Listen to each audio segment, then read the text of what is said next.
Welcome to Pocket Woman Lockpicking and Lock Sport.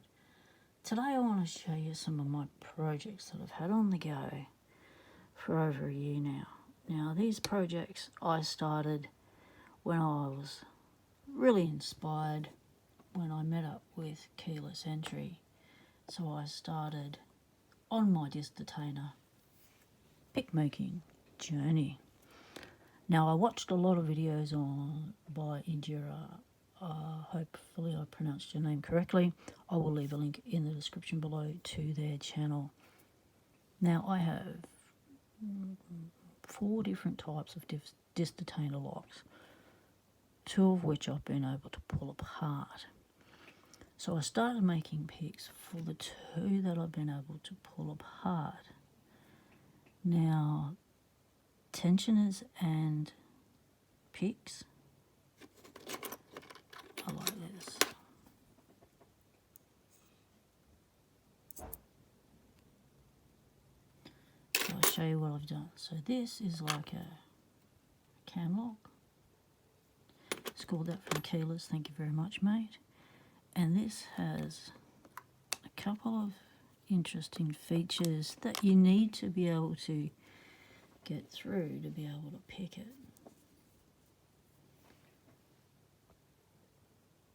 So of these, I can't remember which one's which one's the front, which one's the back. I've taken photos, so hopefully I'll work it out. So this here is the pick, or the tensioner, and that fits snug. Using that raised nib in there to assist in holding it there. It doesn't go in that side, it goes at that side. And then on this one, it just fits in there and grabs it. So whichever one is the front or the back, it will still work. And then the discs for this, some of them have, I think it's called a gate or a pick trap. Gate's a pick trap. Come on, out you come. Okay, that one's shy. We'll go to another one.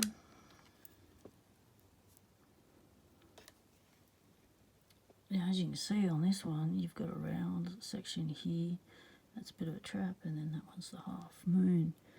So with this one, goes in snug, it still turns. Even though it's smaller, it still grabs and turns. It doesn't have to be that big size, because you need it this size to cope with those other 2 that I showed you. So with this one,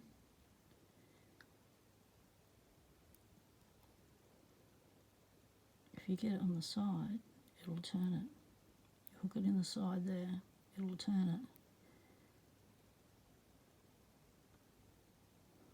Or it won't. No, it does. So that's definitely a bit of a trap there that you have to work through. So not sure. See, it does turn it. You get it in the right position on the edge of the, you can turn it. So I think it'll work. The only way to find out is start picking. So with this one I thought, well, maybe it'll fit one of the others. So this one is this lock, and it's got some interesting things going on, even though the discs are heaps bigger than this other little one. The size difference is quite noticeable. If I can get one out. That's the difference between the 2 locks. However, look at the difference of the keyway. So with this one, I'm thinking it will work as well. So I've made it to fit both. See, it fits that one rather well. And same with this one. But won't fall into that gate.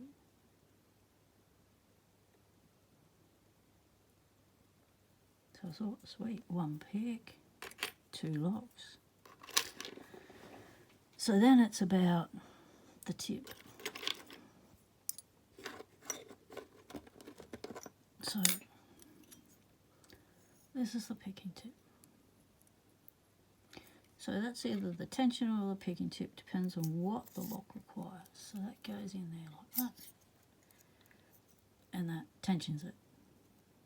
And this comes around and picks the discs. Or you can tension it with this one and pick it with that one. But this one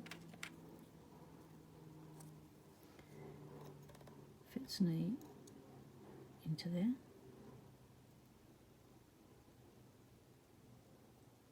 And enables that tension tool to slide in and be in position while it's picking it.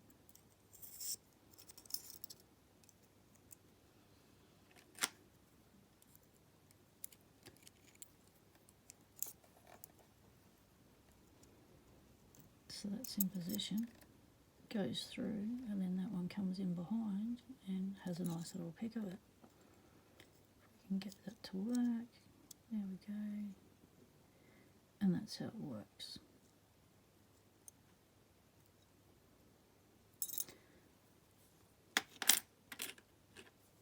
And then I thought, okay, I'm running with good stuff here, so this was the first one I made. And I just thought, maybe I've made this too long, too thin, not sure. Yes, it will work, but I've still got some thinning out of that tip to do. And then this was the second one I'm making. Well, this was the first one. I think this was the first one. And then I aborted. No, this was the first one. This was the first one I tried to make. And what I did wrong, because I was going for the thinness of this, because you need it thin, I thought wrongly that I would thin down the actual material on the back edge as well as, and then that would be thin enough once I got down to this. But what actually occurred was I took away the strength by thinning the actual stainless steel down.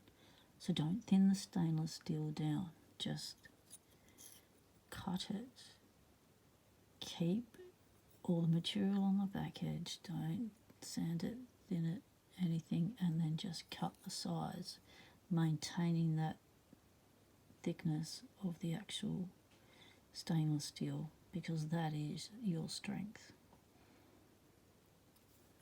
And as you can see here, well, the two picks, it does have to be thinned down quite a lot.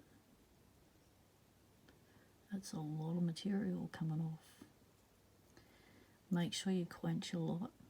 You don't want this stainless steel to overheat, or you'll end up losing its tensile strength, and you'll have to try and get that back somehow. But yeah, that's a lot of material off. It's a tiny pick, but this stainless steel rod, it is super strong. You'd be surprised at how strong that is. So that's my picks in progress. So then I thought, okay, let's make one for this lock. Has a different keyway. So I made this one. It's still a work in progress. And it does go in.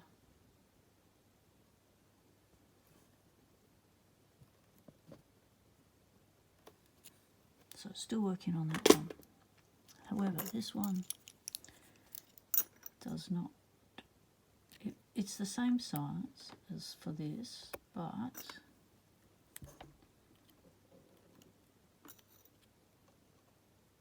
I need to take the bits off the side to thin that down.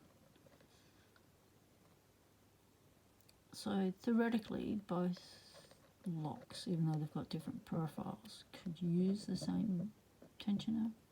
Not sure, but anyway, we'll find out, or I'll just make two. So then I thought, okay, this is the main lock, so I really want to know what those discs are like, what I'm in for, all the rest of it. So I got out my baby Dremel, I thought I'd just cut that pin out, and that's the part of that pin stuck in the nose, and it'll be right. So my Dremel died. It didn't cope at all with the steel that was used, and so then I got out the angle grinder to get through, and that pin was long, and then there was a longer pin behind it, and I thought that longer pin you would just tap out, and then you'd be able to turn that, bring out the core, and you'd be right. But no, that didn't happen. So then I angle grinded the lot. Now, this was not an easy job. I tried not to wreck it, but you know, big angle grinder, by the end of the day, no hand control. So I did, it did not turn out the way I had anticipated, but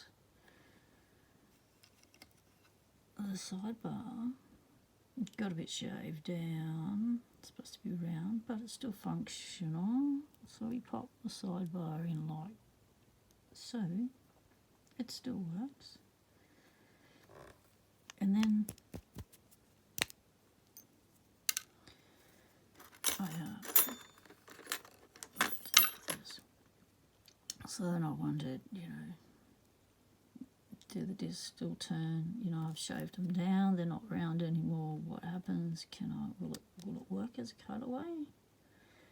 So then I started doing a bit of this.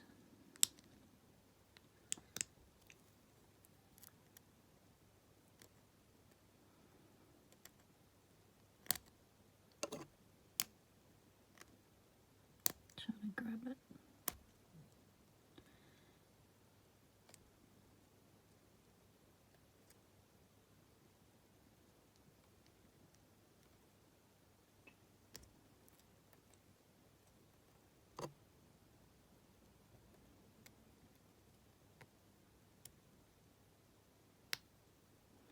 Seeing if any of the discs moved, and some of them did. Might need a smaller tool.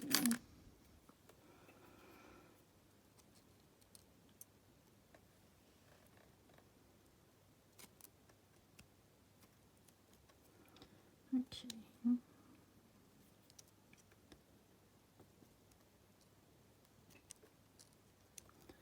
So I think it will still work as a cutaway.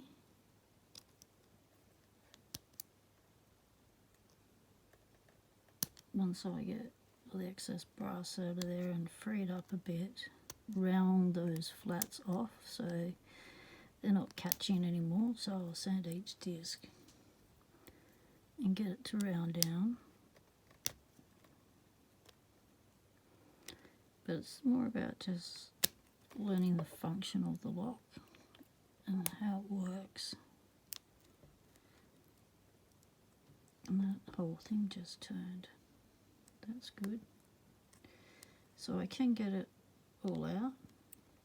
So I might leave that for another video to pull this apart and see how this is going to work again as a cutaway.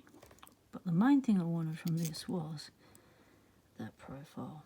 To be able to hold a disc and fit and fit, dry fit until I get the pick right. So it'll work. It's still working. And then make a key for it. That will be the next thing. So that'll be a video for the future. So that's been my projects. I started these projects at the start of the year, and then I went away for 7 weeks, and that was my intent, was to get onto all these projects and never got to one. So I'm going to drop a few more videos showing you what the other projects are I've been working on. If you have any information for me on these kind of detainer locks and the picks that you need to make for them, any information you'd like to share with the viewers, pop it in the comment. Greatly appreciated. Thanks for watching, everyone. Stay legal. Temptation is everywhere.